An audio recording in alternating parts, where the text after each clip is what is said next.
میں نے انکا کی شوخی نظر انداز کرتے ہوئے کہا، سارا کا فون ابھی ابھی آیا تھا، اس نے اطلاع دی ہے کہ اسمت اپنی خوابگاہ میں مردہ حالت میں پایا گیا ہے۔ میں اصل واقعات جاننا چاہتا ہوں۔ انکا میری بات سن کر اچانک کھڑی ہو گئی۔ چند ثانیوں تک وہ خلا میں گھورتی رہی، اس کی آنکھوں میں چمک پیدا ہو گئی۔ اس نے کہنا شروع کیا، لارڈ کی موت میں رابرٹ کا ہاتھ ہے۔ اس خوبصورت نوجوان نے پوری مہارت سے تمہارے گرد خوبصورت جال پھیلا دیا ہے۔ تمام ثبوت تمہارے خلاف ہیں۔ سارا کی غربت رنگ لائی۔ رابرٹ نے تمہیں پھانسی کے پھندے تک لے جانے کی عمدہ منصوبہ بندی کی ہے۔ میری زندگی کے دن بہت ہیں، یہ انگریز کا بچہ مجھے کیا مارے گا؟ انکا اسمتھ کے قتل اور رابرٹ کی سازشوں کی تفصیل بتانے لگی۔ اس کے منصوبے کی باریکیاں اس کی ذہانت پر دلالت کرتی تھیں۔ مجھ سے اسے سخت نفرت تھی۔ میں ہوٹل سے باہر آ گیا اور ٹیکسی پکڑ کر سارا کے مکان کی جانب روانہ ہو گیا۔ انکا راستے بھر مجھے تفصیلات بتاتی رہی۔ میں سنجیدگی سے ایک ایک بات کو ذہن نشین کرتا رہا۔ اچانک انکا کے چہرے پر غصے اور حقارت کے تاثرات ابھرے۔ وہ تل ملائی، جمیل تم سارا کے گھر پہنچو، میں رابرٹ کی طرف جا رہی ہوں۔ اسے سارا کا فون مل چکا ہے۔ کیا وہ بدبخت کوئی اور گل کھلانے کی سوچ رہا ہے؟ میں نے نفرت سے پوچھا۔ وقت کم ہے جمیل، اس وقت ایک ایک لمحہ قیمتی ہے، میں واپس آ کر تمہیں سب کچھ بتا دوں گی۔ انکا یہ کہہ کر پھدکتی ہوئی میرے سر سے اتر گئی اور میں خود کو سارا کے گھر پیش آنے والے واقعات سے نمٹنے کے لیے تیار کرنے لگا۔ ٹیکسی میری ہدایت پر برق رفتاری سے فاصلہ کم کر رہی تھی۔ اسمتھ کے محل نما مکان کے باہر پولیس کی کاروں کی قطار دیکھ کر میرا ماتھا ٹھنکا۔ لندن کے مشہور زمانہ سراغ رسانوں اور پولیس کے لوگوں نے پہلے ہی وہاں کارروائی شروع کر دی تھی۔ میں ٹیکسی والے کا کرایہ ادا کر کے عمارت کا احاطہ عبور کرنے لگا۔ اندر پہنچا تو میرا اندیشہ درست ثابت ہوا۔ ایک پولیس افسر کمرے میں ایک جانب کھڑا سارا سے باتیں کر رہا تھا۔ میں نے سارا کے چہرے کا جائزہ لیا۔ میں نے اچانک اس میز کی جانب نظر اٹھائی جو لارڈ کی مسحری کے سرانے موجود تھی۔ میز پر رکھے ہوئے گلاس میں کچھ دودھ اب بھی موجود تھا۔ انکا نے مجھے بتایا تھا کہ لارڈ کی موت یہ دودھ پینے سے واقع ہوئی ہے۔ اس میں مہلک زہر کی آمیزش تھی۔ میں ابھی دودھ کا گلاس بغور دیکھ رہا تھا کہ انکا میرے سر پر واپس آ گئی۔ میں نے اس کی جانب دیکھا۔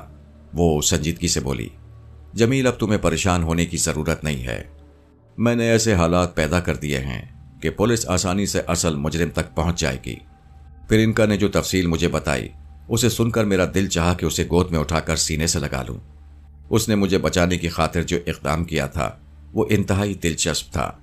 اچانک سارا کی نظر مجھ پر پڑی اور وہ کسی وحشت زدہ بیوی کی طرح دوڑتی ہوئی میرے قریب آئی اور میرے سینے سے لپٹ کر روتے ہوئے بولی، دولت علی، یہ کیا ہو گیا؟ میرے پاپا مجھ سے کیوں ناراض ہو گئے؟ کیا میں اتنی بری تھی؟ ہمت سے کام لو سارا، میں نے اسے تسلی دیتے ہوئے کہا۔ سارے انسانوں کا مقدر یہی ہے، پہلے یا بعد کی بات ہے، قدرت کے فیصلے اٹل ہوتے ہیں، انسان صبر کے سوا اور کیا کر سکتا ہے۔ کچھ دیر بعد پولیس کے 2 افسر کمرے میں آ گئے۔ رابرٹ نے پریشانی کا مظاہرہ کرتے ہوئے کہا، کیوں آفیسر، انکل اسمتھ کی افسوسناک موت کا سبب معلوم ہوا؟ ہاں، ڈاکٹر کا خیال ہے کہ لارڈ نے کوئی زہر پیا تھا، لیکن پوسٹ مارٹم رپورٹ آنے سے پہلے کوئی قطعی بات نہیں کہی جا سکتی۔ زہر؟ نہیں آفیسر، میں نہیں مان سکتا، رابرٹ نے جذباتی لہجے میں کہا۔ انکل بڑے مضبوط اعصاب کے مالک تھے، ان کا شمار ایسے لوگوں میں نہیں کیا جا سکتا جو کسی نازک لمحے میں تنگ آ کر موت کا فیصلہ کر بیٹھے۔ میرا خیال ہے انکل یقیناً کسی سازش کا شکار ہوئے ہیں، مگر ان کا دشمن کون ہو سکتا ہے؟ رابرٹ نے سوچتے ہوئے کہا۔ آپ کی تعریف؟ پولیس افسر نے رابرٹ سے سوال کیا۔ میرا نام رابرٹ ہے، انکل اسمتھ سے ہمارا خاندانی رابطہ ہے، کچھ اور رابطے ہونے والے تھے مگر رابرٹ نے سارا کی طرف دیکھتے ہوئے کہا، مجھے اس دردناک حادثے کی اطلاع سارا نے دی تھی، میرے لیے اب خاموش رہنا مناسب نہیں تھا۔ پولیس افسر نے میری انگلیوں کے نشانات لینے کی خواہش ظاہر کی۔ میں نے خاموشی سے اس کی بات مان لی۔ جس وقت میں اپنی انگلیوں کے نشانات کاغذ پر منتقل کر رہا تھا، رابرٹ کی آنکھیں خوشی سے چمک رہی تھیں۔ پولیس افسر جب میرے نشان لے چکا تو رابرٹ نے کہا، مسٹر دولت علی، آپ تو علم نجوم کے ماہر ہیں اور تنویمی عمل میں آپ کی مہارت میں خود اپنی آنکھوں سے دیکھ چکا ہوں۔ سنا ہے آپ بہت ہی باطنی علوم سے بھی واقف ہیں، کیا آپ انکل اسمتھ کی موت کے بارے میں کچھ نہیں بتا سکتے؟ جمیل، ان کا غرا کر بولی، بس کرو، یہ شخص اپنے آپے میں نہیں ہے، اسے بڑی خوش فہمی ہو رہی ہے کہ یہ پوری طرح محفوظ ہے۔ مسٹر دولت علی، پولیس افسر نے میرا تعارف سننے کے بعد عجیب سے انداز میں کہا، ہندوستانیوں کے بارے میں ایسی باتیں کتابوں میں ہیں، کیا آپ ہم سے تعاون نہیں کریں گے؟